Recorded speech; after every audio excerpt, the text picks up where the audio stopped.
Hello students and welcome back to the Financial Academy.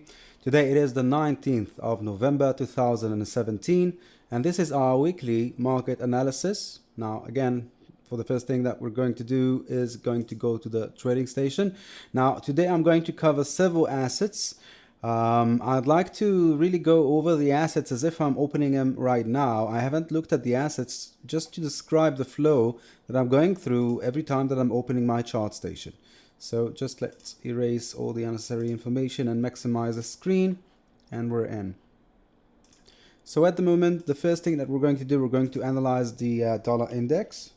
So just to catch up with the information that we gave last week, we can see that indeed we're still moving in the downtrend channel. The dollar index lost some strength, but again, what we said last week is that from this point and forward, we can see the dollar index in an uptrend potential. And indeed, we went a bit lower than that point, but we've climbed back up again. And again, the assessment is staying the same, approaching this trend line at the top of this corrective pattern.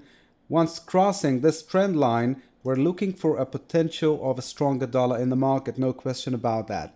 I remind you, last week we talked about two different time frames. The first one is an uptrend potential for the next several days, and the next one is the higher time frame, the weekly charts, with a potential of a significant downtrend to complete an entire corrective pattern structure. So completing the analysis regarding the dollar index, let's move forward to the euro versus the US dollar. Again, we can see the same structure, approximately the same structure. We've received an uptrend, meaning a weaker dollar and a stronger euro. And then we've received the bounce back, the pullback.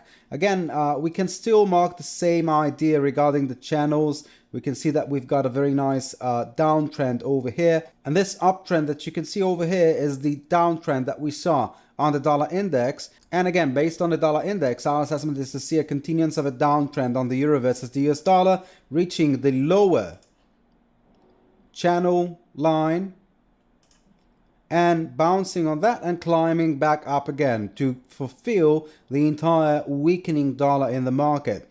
Now, it's a huge question. When we're analyzing an asset such as the dollar index, we get a lot of potential regarding the dollar gaining strength or losing strength in the market. But the question is, will the euro be receptive as we would like it to be, considering the potential of the dollar? And what do I mean by that? If the dollar is expected to lose strength, the only question that we need to ask ourselves is for how long, what will be the length, what will be the strength of the weakness when it comes down to confronting it in front of the euro. So it all comes down to the euro right now. If we've got an assessment regarding the dollar, that the dollar is going to lose strength, meaning that we're expecting to receive an uptrend on this chart. But the question is whether the euro will be strong enough to move forward and carry not only a long term in terms of the length, but also long in terms of the height, in terms of movement. And in this case, we need always to consider what we're confronting the dollar with, or any asset, any given asset, with the same logic.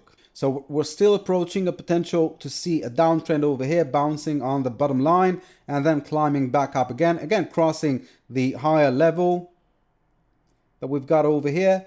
Basically the same channel as we saw last week. And climbing up, breaking this channel will begin a long-term uptrend movement that we're expecting to receive on the euro versus the US dollar, just as we saw on the dollar index. Let's look at the pound. So we can see again a very nice downtrend movement. I assume that that is a beginning of a corrective pattern, and we've got a fluctuation level over here with the potential to see a downtrend movement. Now let's look at the higher time frame just for a second to understand exactly where we're at in terms of the structure.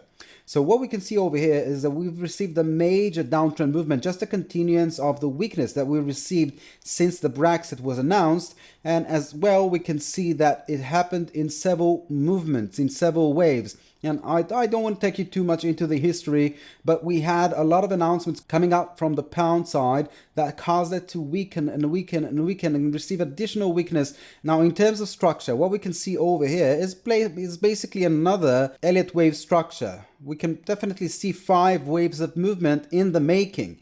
I can tell you that this is definitely the first wave. We've got the second wave, 1, 2, 3, 4, 5. That is the third wave. We're completing the 4th wave of an uptrend movement, and our assessment is to see a continuance of a downtrend to complete the entire 5-wave cycle. The question is, in this structure specifically? What are we talking about? What are we dealing with? Is this a completion of the entire fourth wave?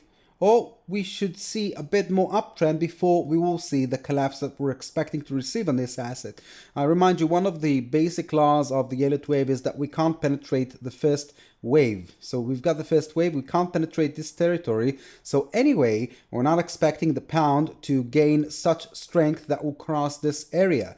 And I remind you, we said that the dollar is expected to lose strength in the market for a period of approximately 7 months. So looking at this uptrend potential, we can definitely say that there's an uptrend potential in this specific structure. Now pay attention. What I'm doing right now, I'm taking the dollar index, I'm looking at this motive as the baseline. And from that point and forward, I'm taking that to other assets and I'm completing the structures that I'm looking at based on the same assessment. Now, if I'm seeing a contradiction during my analysis, then I will start to recalculate the potential based on the initial assessment that we've made on the dollar index. So in order for us to analyze this structure specifically, I will go to a lower time frame just to understand where we're at this potential. So I will lower the time frame to a 4-hour chart. Okay, and what we can see over here is a very, very, very interesting thing. What we can see over here is a completion of the first wave of a corrective pattern. I remind you, a corrective pattern is a formation of 3 waves. In terms of structure, what we can see is a 5 uptrend movement of the A wave. That is the 1, 2, 3, 4, and 5. And our assessment is to see a continuance of the B wave. It's amazing to look at this structure because it completes other structures that we've already analyzed. We've talked about the dollar index and the euro versus the US dollar, and they all point toward the same direction. An initial strength on behalf of the dollar for the next several days, but additional, larger, stronger, longer time frame that describes a weaker dollar in the market. So regarding this specific structure, let's try to mark a very logical territory for a pullback regarding the pound in front of the US dollar. So what I'm doing right now, just to describe the waves that we're looking at a corrective pattern of 3 waves. That is an A wave. Our assessment is to see a B wave dropping down approximately toward this territory, and a continuance of an uptrend of the C wave that will complete the entire corrective pattern before dropping down an additional weakness on behalf of the pound, or let's say stronger dollar in the market after the long 7 months period that we're expecting to receive, talking about weakness on behalf of the US dollar. So let's just try to locate a logical downtrend potential on the pound versus the US dollar. First of all, I'm measuring the uptrend potential, the uptrend movement that we already received.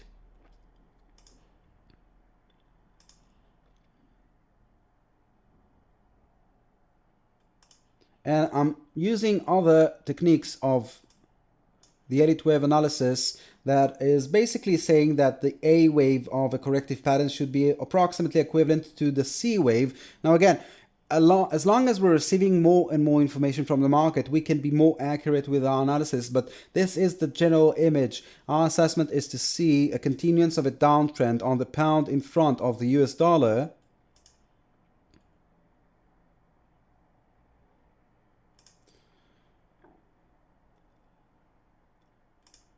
Toward the 100 level, meaning approximately 50% of a corrective pattern, correcting the A wave, the uptrend that we've received over here. Now, what I'm doing, I'm fulfilling this potential. Let's mark this territory.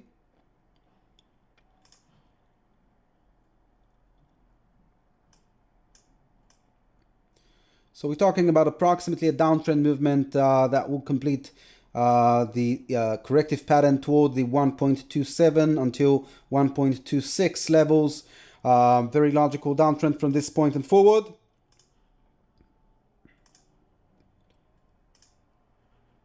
And from this point, our assessment is to see a continuance of an uptrend. But let's try to use this mark as a long-term uptrend potential target. So I've got the A wave, I've got the B wave. I can already use another instrument that we've got regarding the target of this wave. So regarding the target, and this is a bit disturbing, the target itself is beyond the line that we've marked. I remind you the line that I've said that we can't cross because that is the boundary of the first line. So I assume that we will receive a bit more bouncing on this territory, something like a fifth wave of the C wave that will form a very narrowed structure, and therefore we won't be able to cross this territory. But again, this is the general direction of this chart, is that we will receive an additional downtrend toward this level over here, and from this level we will bounce forward for an uptrend, again correlated with the euro and the dollar index, looking for a weaker dollar in the market. Now in this case we already know that the pound is very weak in the market. We know that the pound has a huge potential to express additional weakness. So in front of the euro, I would definitely say that I would like to express the weakening dollar in front of a stronger euro in the market and not in front of the pound. But let's look at another very important ingredient. Let's look at the dollar in front of the Japanese yen. That might be the most logical asset to trade on. And again, it all comes down to how many pips we can receive from each and every movement. Analyzing the dollar yen on a daily chart, I can't see a long-term potential of a downtrend movement over here. But still we've got some potential of a downtrend movement over here. I would say approximately 10% of a downtrend movement, approximately toward the 100 level, even lower than that, 96 will be a logical pullback of this chart. So in terms of percentage, we're talking about between 10 to 12% of a downtrend movement on the dollar in front of the Japanese yen. I remind you, I'm talking about a weaker dollar in the market, meaning the long-term period that we've talked about, 10%. It doesn't happen on a daily basis. The most that we can see on the dollar in front of the Japanese yen is approximately 0.8%, even a bit more than that in some days, but not significantly beyond that. So it will take some time to see 12% of downtrend movement on the dollar in front of the Japanese yen. And that completes the entire session for today. I remind you, we said the dollar index is expected to climb up. The euro versus the US dollar is expected to drop down. The pound in front of the US dollar is expected to drop down as well. And the dollar versus Japanese yen is a bit contradicting all the other structures that we saw, but just a bit. And we can see any fluctuation level over here. So in terms of the short period, we see additional weakening currencies in front of the US dollar, and on the contrary, long-term analysis is still seeing the dollar weakening at a very large scale once we will receive the completion of the structures that we've described over here. I wish you all the best with your trades. Have a pleasant day, and bye-bye.